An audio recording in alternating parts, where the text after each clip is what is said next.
Labda wakati ambapo tunaangazia bajeti ambayo iliweza kusomwa, kwako wewe hiyo bajeti ilikaa vipi? Ni ya bajeti ya trilioni 4.2. Labda kwako kama mwananchi wa kawaida ama Mkenya, unaona vipi kuhusiana na hiyo bajeti? Naam.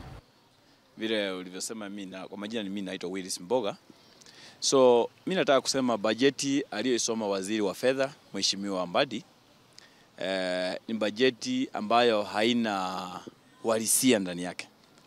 Ni bajeti ambayo sijui nizungumze kwa lugha ya Kimombo ama niendelee na Kiswahili. I want to say the budget that was said by Honorable Mbadi is not realistic at all.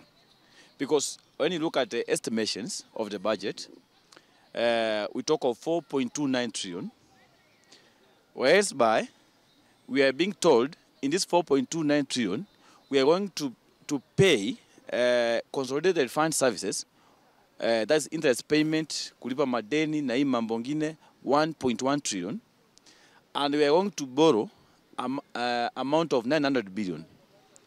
To me, doesn't make sense.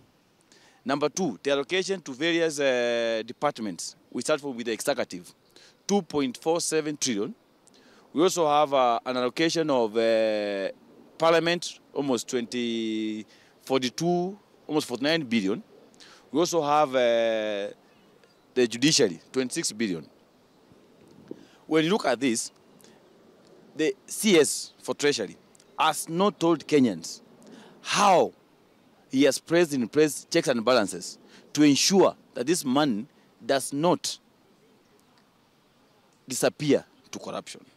Yeah, that's why I'm highly worried, and I want to tell the CS, is the next finance year, he comes up with an elaborate budget whereby I, as a Kenyan, whether I'm in Kenya or in diaspora, I can clearly understand and comprehend where our resources are going to.